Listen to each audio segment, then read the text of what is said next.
देखिए, नारियां जहाँ पूजा का थाल सजाना जानती हैं, वहीं तेज तलवार चलाना भी जानती हैं। नारियां वेद, गीता, पुराण भी पढ़ सकती हैं, तो अपने और दूसरों के हक के लिए लड़ भी सकती हैं। यहाँ हमारे मध्य बैठी है नारी शक्ति का प्रतिनिधित्व कर रही आदरणीय निशा चौधरी जी। मैं 4 पंक्तियों से इन्हें बुलाना चाहूंगी, क्योंकि जैसे हम प्राचीन काल से वर्तमान समय तक पढ़ते और देखते चले आ रहे हैं कि हमारे मध्य स्त्रियों ने, नारियों ने कितनी कितनी भीषण दुविधाएं सही और फिर भी वे हमेशा आगे बढ़ी हैं। हमने अपाला को पढ़ा, घोषा, लोपामुद्रा, हानी रानी, लक्ष्मीबाई सब हमने पढ़ी है, पद्मावती, कैसे कैसे वे आगे बढ़ी हैं। तो मैं ये हमें जीवन भी देती है और ज्योति भी देती है। 4 पंक्तियों से मैं उनसे आग्रह है कि वे मंच पर आए कि हम उठे। नारियों के लिए है कि हम उठे तो विश्व के आयाम बदले, हम उठे तो विश्व के आयाम बदले, मापदंडों से नए परिणाम बदले। हम उठे तो विश्व के आयाम बदले, मापदंडों से नए परिणाम बदले। योग जाना वेद की जानी दिशाएं, योग जाना वेद की जानी दिशाएं, दीर्घगामी लाभ नित्य निष्काम बदले। आदरणीय निशा जी, आप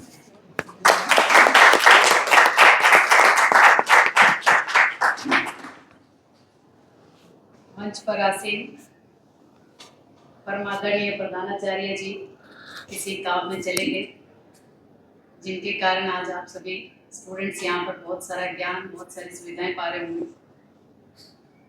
प्रोफेसर भाई धीरज कुमार जी जिन्होंने कार्यक्रम कराया, बीसीपी भाई मुकुंद बिहारी जी जिन्होंने इतनी सारी बातें आपको कानून की भी बता दी, आपके अधिकारों की भी बता दी, और भाई चमन लाल जी जिन्होंने कर्तव्यों के बारे में बात की, और आज इस कार्यक्रम के सबसे ज़्यादा रीढ़ की हड्डी जिन्होंने ये कारवां 1 साल पहले शुरू किया और आज देश के कोने कोने तक संविधान के बारे में जो जागरूकता फैलाई, भाई निपुण आलम बयान जी। आप सबसे जो मुझे आज सीखने को मिला, मैं सबसे पहले तो आप सबकी आभारी हूँ। इतना कुछ मुझे आप सबसे सीखने को मिला।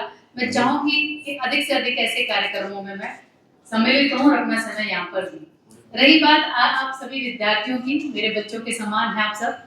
मैं तो सिर्फ इतना कहूँगी कि कर्तव्य हो, अधिकार हो, कुछ भी हो, सबसे पहले अगर एक इंसान, क्योंकि हम अगर जानवरों से भी सीखना चाहें तो बहुत कुछ सीख सकते हैं, तो हमें तो ईश्वर ने ये ऊपर जितनी सी दी है ना, ये 5-6 इंच की खोपड़ी, ये इतनी ताकतवर है कि इसका उपयोग और दुरुपयोग सिर्फ इस 2 में भी फर्क जान लें तो समझ लीजिए हमारी जीवन पार हो गया, हमने देश के लिए बहुत कुछ कर दिया। जो कुछ भी हमारे पास है हम उसका उपयोग करें या दुरुपयोग करें, यही जीवन का सबसे बड़ा सार है। तो मैं एक माँ, बहन, बेटी और एक नारी होने के नाते मैं सबसे पहले कहूँगी आप सभी से कि अगर आप अपने आप को भी नशे से दूर, अपना मानसिक, अपना शारीरिक स्वास्थ्य, अपने देश के प्रति वो जिम्मेदारी जो सबसे पहले खुद के प्रति ज़रूरी है कि अच्छा भोजन, अच्छा पहनना, अगर आप अपने प्रति वो जिम्मेदारी पूरी कर लेते हैं तो मुझे लगता है आप एक परिवार की इकाई को मजबूत कर देते हैं। अगर आप एक बेटे हैं तो आप अपने बेटे का, भाई का क्या फर्ज है वो जान लें, तो नेचुरली दूसरे की बेटी और बहन और माँ का आदर आप अपने आप करना सीखते हैं। और अगर आप एक बेटी हैं तो अभी मुकुंद जी ने बहुत ही अच्छी बात कही नारी के बारे में कि 50% वाली बात, ये सत्य है। हम आधी आबादी हैं तो हमारे ऊपर जिम्मेदारी भी मुझे लगता है आधी ही है। और मैं कहती हूँ एक बेटी अगर शिक्षित होती है तो एक परिवार शिक्षित होता है, और एक बेटी सशक्त होती है तो एक समाज सशक्त होता है। उसके पीछे का सबसे बड़ा कारण यही है कि आप मानकर चलिए, मैं बहुत छोटा और देसी उदाहरण दे रही हूँ। आजकल के बच्चे कहते हैं कि हम बराबर हैं। मैं एक महिला होने के नाते मेरी भी बेटियां हैं। हाँ, हम बराबर हैं, पर हर चीज में बराबरी ईश्वर ने भी नहीं बनाई। हम नहीं कहते कि पुरुषों को तुम महिला के बराबर हो, तो मैं अपनी बेटियों को भी ये नहीं कहती आप पुरुषों के बराबर हैं। नहीं, हम बराबर हैं अपने अधिकारों के लिए, हम बराबर अपने कर्तव्यों के लिए भी हैं, अपनी जीवन शैली के लिए भी हैं। तो अगर बायोलॉजिकल ईश्वर ने हमें कुछ विभिन्नताएं दी हैं तो हमें उसको जरूर एक्सेप्ट करना चाहिए और उसको मानना चाहिए, और उसको मान करके दोनों को ये बैलेंस बनाना चाहिए, चाहे पुरुष है चाहे स्त्री है। तो आज बेटियों को भी, यहाँ कम ही बेटियां हैं, सबको आज जितना आपने सीखा है, जा करके अपने दोस्तों को, अपने परिवार को जरूर साझा कीजिए कि कितनी गहन बातें जो हमें कोई चीज़ नहीं सिखाती, इस संविधान ने हमें दी हैं और हमें सिखाई हैं। आज हम कानून की पढ़ाई कर पाए ना कर पाए, लेकिन अगर संविधान की कुछ बातें ये जान ले कि इतने अधिकार हमें दिए हैं, तो वो अधिकार जिसको दिए हैं, अगर दूसरा अपने कर्तव्य को पूरा नहीं करता तो अधिकारों का हनन अपने आप हो जाएगा। आप घर में जाके अपनी जिम्मेदारियों को पूरा कीजिए। अगर माँ कहती है कि बेटा ये नहीं खाना, तो उसके पीछे कारण मत जानिए, उसके पीछे बस एक ही चीज़ है कि वो आपको बहुत बेहतर बनाना चाहती है। एक पिता कहता है कि बेटे इस जगह नहीं जाना, तो वो सिर्फ ये कहना चाहता है कि उस जगह जाने से बेटा आपका कुछ हनन होगा, कुछ नुकसान होगा।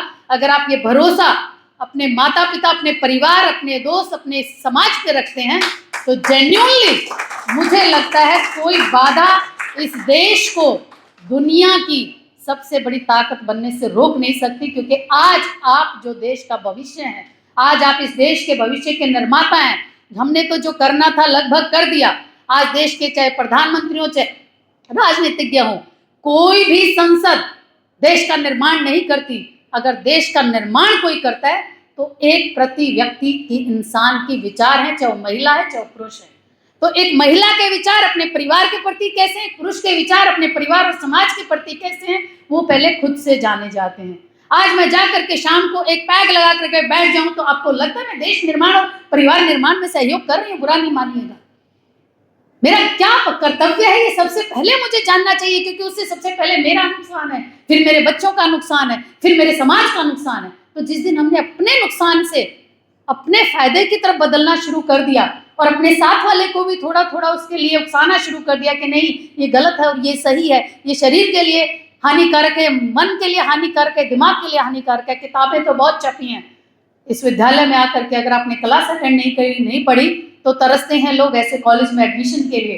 तो आप सोचिए ऐसे ही पल पल। तो मैं अंत में सिर्फ इतना कहना चाहूँगी, आप सबकी बहुत बहुत आभारी हूँ, इतना कुछ मुझे सीखने को मिला। तो मेरे बच्चों, मेरे बेटे बेटियों, आप अपने आप को इतना मजबूत, इतना सशक्त बना लें मानसिक और शारीरिक रूप से, कि आपके अंदर शारीरिक रूप से एक सैनिक पैदा हो कि जिस दिन देश पे कोई भी आफत आए तो ये सर कटाने के लिए हमें हमेशा तैयार रहना चाहिए। और जिस दिन आपके ऊपर कोई मानसिक प्रताड़ना या कोई बोझ आए, क्योंकि ऐसा हो नहीं सकता जीवन में उतार चढ़ाव ना हो, जीवन का मतलब ही उतार चढ़ाव है, तो उस संघर्ष के लिए तैयार रहना चाहिए कि कभी नमक के साथ रोटी खा के सोना पड़े तो ये मत कहना कि मुझे तो आज कुछ मिला ही नहीं। क्योंकि उनसे पूछिए जिनको खाने के लिए सामने थाल तो सजे हैं, लेकिन एक डॉक्टर ने बोल रखा है किसी को अन्न नहीं खाना, किसी को मीठा नहीं खाना, किसी को घी नहीं खाना। तो इससे बेहतर है कि हम कुछ मिल ही गया, चाहे वो नमक के साथ ही सही। धन्यवाद कीजिए उस रसोई का, उस प्रभु का, उस धरती का जिसने हमें इतना कुछ दिया है। अंत में एक नारा हम लगाएं, वंदे वंदे भारत माता की, भारत माता की। यही वो जननी है जो हमें इस चीज के लिए तैयार करती है कि हम देश के लिए सबसे पहले समर्पित रहें। देश रहेगा तो हम रहेंगे, पहले राष्ट्र फिर सब कुछ। धन्यवाद।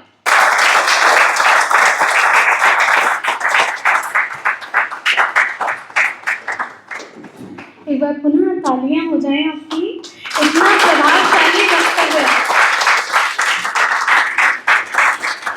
अति सुंदर, अति सुंदर। मैं दो पंक्तियां आपको सौंपे बिना रह नहीं पा रही हूँ। आपको समर्पित है।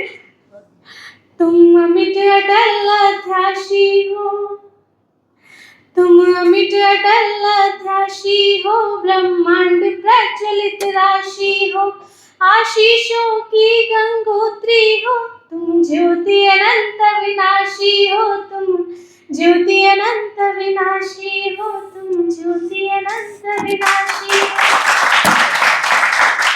देखिए आज हमने संविधान को सुना है, समझा है, महसूस किया है, और अब समय है उसे जीने का, अब समय है उसे अपने जीवन में उतारने का, अब समय है उन सब चीज़ों को मानने का, जानने का, आगे सबको समझाने का। आज का जो कार्यक्रम था वो मात्र एक संगोष्ठी नहीं है। अगर हम इसको एक प्रण की तरह लें तो हम अपने जीवन में बहुत कुछ अच्छा कर सकते हैं।